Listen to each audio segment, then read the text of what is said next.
Hi, merhaba, sevgili seyirciler. Welcome back to another video. So in this video we'll talk about some facts about Turkey. Ya di video kali ini kita bakal ngomongin beberapa fakta tentang Turki.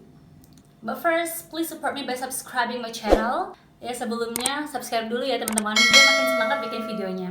So, let's get to the point. Maaf ya guys, aku agak miringnya sambil ngeliat ke laptop biar nggak kelupaan. Number one, people in Turkey are crazy about wedding.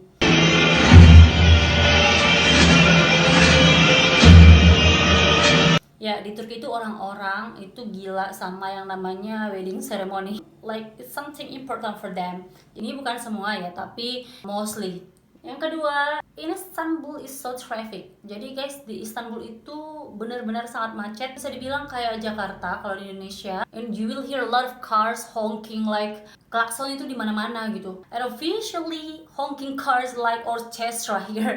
There are a lot of kind of honking here. Klakson mereka itu banyak banget jenisnya. They have the short one, the long one, the very long one, the very long one, the wedding one, military service one, the hello one, the goodbye one, the move a bit one, the get off the beach one. People are easy to get angry each other and start to get into physical fight. Jadi Istanbul itu benar-benar traffic dan berisik. Itu ada beberapa macam jenis klakson. Yang pertama klakson yang short, terus yang panjang, terus yang sangat-sangat panjang, terus klakson kalau ada wedding, klakson kalau militer ke Wamil. Terus ada lagi klakson yang artinya kayak mundur sedikit, terus klakson kayak greetings gitu, hi atau goodbye gitu. Terus mereka itu kalau udah berisik klakson sana sini itu gampang berantem di tengah jalan. Yang ketiga, Turkish love hospitality. Jadi mereka itu suka inviting. Misalkan kalian dapat undangan, please don't refuse, just prepare yourself and go there. Jadi kalau kalian dapat undangan dari siapapun itu, relative, neighbors, ataupun teman, jangan sesekali kalian tolak. Just go and prepare yourself for a long thesis. Jadi siapkan diri dan mental karena misalkan mereka invite dinner itu cuman as an appetizer, cuman pembukaan gitu. Abis dinner mereka ada fruits, tea, nuts, sweets following fortune telling session, then some pastry until midnight. Jadi dinner itu, makan malam itu cuma pembukaan. Abis dinner itu kalian bakal disuguhi sama makan makanan ringan, terus kacang-kacangan segala macam, buah, teh, kopi, kue, pastry segala macam lah. Panjang malah sampai tengah malam. Okay. Selanjutnya, Turk is not okay with simple goodbye. Kalau English misalkan kayak goodbye gitu kan enough ya. Kalau mereka itu misal nih, okay, I gotta go. Terus dijawab lagi nih, okay, take care of yourself. You too, goodbye. Jawab lagi, okay, bye. Say hi to your mom. Okay, I will say hi to yours. I definitely will. I will see you soon. Goodbye. Okay, bye. Catch you on the flip side. It's our girl score. And it goes on and on. Panjang banget pokoknya. Yang kelima, don't expect Turkish men as handsome as drama. Jadi nggak usah expect kalau orang-orang Turki itu cakep-cakep kayak di drama-drama mereka. In my humble opinion, they are not that handsome. Sorry itu saya bukan mau menyinggung video siapapun. Aku sempat mampir di beberapa video orang Indonesia yang komunikasi dengan pria-pria Turki, dan yang komen itu, wah cakep banget, ganteng banget, bla bla segala macam itu. Alright, probably it's because of you guys jarang lihat ya. Kalau kalian udah di Turki, kalian bakal realize bahwa mereka itu yang kalian lihat itu berseliweran di social media is not that handsome in their country.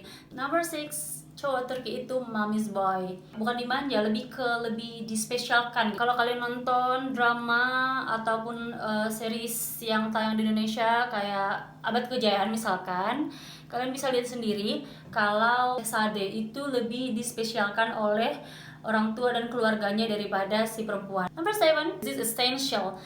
Jadi yang poin ini sangat penting. Generally cowok Turki yang main Tinder itu think about sex. Ini fakta cewek-cewek Turki loh yang ngomong kayak gini, bukan saya ya. Dari beberapa survei teman-teman, gak semua sih, but generally. Yang kedelapan, cowok Turki tidak suka pacaran lama-lama. Seperti di Indonesia yang pacarannya bisa kredit mobil, rumah sampai lunas. Habis itu nggak dinikahin juga. So, kalau cowok Turki itu ngajak kalian nikah lewat sosial media, jangan baper. Karena memang seperti itulah mereka. Tapi itu menurut saya sisi baiknya dari cowok Turki, nggak mau gantung-gantung gitu. Suka wes lamar gitu. But wait, kita sebagai cewek Indo harus waspada. Tidak semua cowok Turki menikahi cewek Indo dengan niat yang baik. Ada pula azas manfaat atau sejenisnya. Oh come on. Orang Indonesia itu kan apa ya, saya bilang ya, dikit-dikit tuh viral. Cowok ganteng dikit viral, bule dikit dah. Kayak kenapa sih orang-orang kita itu ngerasa orang bule itu lebih dari kita? Padahal belum tentu kan. Banyak orang Indonesia itu yang berkualitas. Yang kesembilan, Turki bukan Arab. Mereka Islam, benar. Tapi sekarang cara orang Indonesia berislam itu lebih baik menurut kacamata saya ya. Correct me even wrong. Daripada mereka. Gini, di Indonesia kan banyak tuh kajian-kajian anak muda kayak Ustadz Hanan Ataki, Ustadz Khalid Basamala, Ustadz Hairi Hidayat. Banyak sekali ya kajian-kajian pemuda-pemuda Islam di Indonesia. Nah, kalau di Turki itu sangat jarang. Palingan kalaupun ada itu kayak jemaat hojaat, itu kayak pengikut imam siapa gitu. Dan sedikit aku singgung tentang Arab. Arab bukan berarti Muslim. Contoh, Libanis banyak yang Christian, dan di Saudi sendiri pun banyak. Ntar minum dulu guys. Ya, yang ke-10, standar kecantikan cewek Turki itu filler. Apa-apa di filler, hidung di filler, bibir di filler. Nah, kalau kita kan ngeliat mereka itu cantik-cantik ya, hidung mancung, kayak sempurna aja gitu ya. Tapi menurut mereka hidung mancung itu tidak begitu cantik. Tidak semua ya, tidak semua. Sekarang itu kebanyakan memang seperti itu. Misalkan orang Karadenis nih, kalau Karadenis kan punya karakter hidung yang lebih panjang, agak bengkok di sini ya, di batang hidungnya ya. Nah, mereka itu tidak jarang yang operasi hanya untuk mengurangi panjangnya hidung gitu. Beda kalau kita orang Indonesia mah operasi buat mancung ya. Ya kasih 11. Rumah di Turki itu tidak seperti rumah di Indonesia. Nah, rumah-rumah orang Indonesia itu mereka sebut villa di sini. Mereka itu tinggal di apartemen seperti ini. 12. Tidak semua orang Turki itu bisa berbahasa Inggris. Bahkan kalau menurut saya itu orang Indonesia lebih banyak yang pintar bahasa Inggris daripada orang Turki. Ya, nggak survei dan nggak punya data sih, tapi ini pengalaman pribadi aku waktu pertama kali aku traveling ke Turki itu. Aku bahkan kaget loh, masa petugas airport aja banyak yang nggak bisa berbahasa Inggris gitu. Bahkan di tempat-tempat wisata pun banyak yang tidak bisa berbahasa Inggris. 35% lah mereka itu bisa berbahasa Inggris. Biasanya sih resto-resto yang lumayan eksklusif, so ya, they have to. Nah kan mereka harus ngejelasin Turkish cuisine ke turis-turis yang datang. Jadi buat kalian yang ingin pintar bahasa Inggris, caranya bukan cari cowok Turki di Tinder ataupun di dating apps yang lain. Caranya adalah kursus atau belajarlah dengan sungguh-sungguh. 13. Ini aku dapat dari question box Instagram sih. Mereka tanya, Kak, orang Turki itu kayak yok, enggak lah, sama aja sama orang Indonesia. Ada yang kaya, ada yang tidak. Memang mereka itu kalau bikin pesta war ya, heboh, dan dikit-dikit emas, terkadang emas, semua emas lagi kayak gitu ya. But aku setelah 10 bulan di Turki itu sering mendengar orang-orang tua, baik itu di bank ataupun di luaran, itu mengeluh.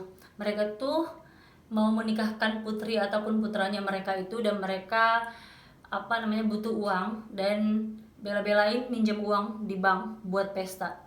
Yang ke-14, hati-hati kalau traveling ke Turki, banyak scam. Contoh taksi.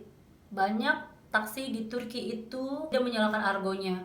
So, ya ujung-ujungnya dipalakin. Buat kalian kalau misalkan traveling ke Turki, especially Istanbul, kalian itu mau pakai taksi, lebih baik to the point ke drivernya, dari sini ke sini berapa gitu. Itu kemarin pengalaman kita ya. Suami saya itu paling gak suka ribet orangnya. Dia itu kalau taksi, terus taksinya datang, kita nggak cek argo nyala apa enggak, sampai di tempat tujuan itu kita tuh bayar 250, nggak masuk akal. Suami itu orang Turki sendiri tuh masih bisa dibodoh-bodohin sama mereka. Terus di Üsküdar itu, Asia Side, hati-hati, banyak penjual bunga yang kayak forcing gitu loh. Mereka tuh bener-bener insist pertama kalian itu akan dipuji-puji, wow cok Gus Yeltsin, boleh gitu-gitu. Wah cok Gus Yeltsin ya, masya Allah. Aku berdua sama suami di Kızkulesi ya, Maiden Tower.